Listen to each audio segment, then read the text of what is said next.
Boss kicks out cleaner for bringing newborn baby to office. Gives her his money the next day. Hush, hush, hush, baby. Everything's gonna be okay. Hush, hush. Clara soothed the baby on a stroller she'd found on her way to work. She couldn't believe someone would just leave their child in the middle of a cold street in Minnesota. Clara had been running to work, but she couldn't ignore the stroller and decided to take the baby with her.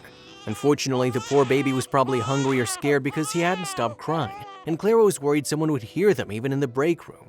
Clara was the janitor at the headquarters of a construction office, and usually these people weren't afraid of noise. It was part of their job. However, their boss was strict about keeping the noise levels outside and not inside the administration offices. Clara took the baby inside into the warmth and thought about her next move, which was calling the police. She just finished talking to the lovely dispatch lady when her boss, Mr. Gilmore, walked into the break room in a rage. His eyes were wide and his cheeks were red like Clara had never seen. He was strict but usually aloof with everyone in the office, but now he was truly angry.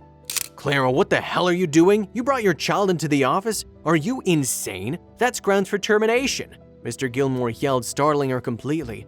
Mr. Gilmore, this is not… I don't care. Get out of here. I'm in the middle of an important meeting and I can't have any noise in the office. For God's sake, people need to learn to separate their personal lives from the office. Get out. And you better start looking for another job because I'll be talking to HR after my meeting about you breaking our rules. The boss screamed some more and stormed out of the break room. Clara felt her tears rising, but she inhaled deeply and shook off the emotion. If this was the kind of place that would fire employees over such a silly thing and not listen to explanation, then she didn't want to work there. Plenty of offices around the area were looking for help. She'd apply elsewhere. Finding out why this baby was abandoned was much more critical, so Clara packed her things and went outside, wrapping her sweater around the baby. She couldn't leave immediately because the police were coming to talk about the child, so she waited near the entrance for them. Luckily, the officers were pretty nice. They took the baby with them and would look for her parents or find out what happened. When they asked why she was waiting outside in the cold, she had to explain that her boss had kicked her out of the office and basically fired her for taking the baby inside. So that's that. I'll have to look for another job later, Clara told him and shrugged.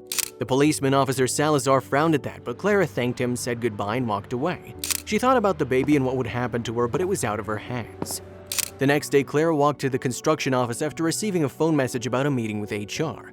Obviously, they wanted to fire her in person, and she thought that was so petty, but at least they had to give her some severance and she could collect unemployment benefits while searching for a new job. Therefore, she went in bright and early and waited for the meeting. The HR lady had always been nice, and that was her job. However, when she guided Clara toward her office, the janitor was shocked to see Mr. Gilmore standing in the middle of the room, seemingly waiting for her. Clara, please sit down, he requested, and Clara frowned at the chagrin look on his face but complied. First, I want to apologize for my outburst yesterday. I was wrong.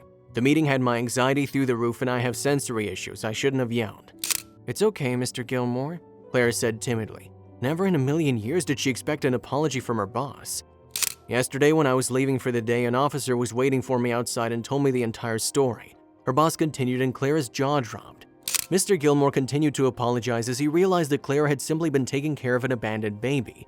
He went on to tell the story of how his grandson got lost once and they only found him with the help of a kind stranger who missed his bus to stay with a child. I don't know what would have happened to my dear boy if a complete stranger hadn't stayed with him, so what you did is honorable.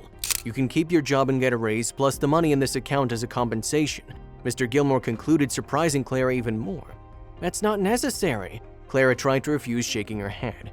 I insist, please, it'll make me feel so much better, the boss told her. His sincere eyes made her accept the money and everything else he offered. A few days later, Clara discovered that the baby's mother had been found. Apparently, someone had taken the stroller with the baby when the mother had been distracted and somehow left it in the middle of the street where Clara had located it. She had truly saved that family from a terrible loss.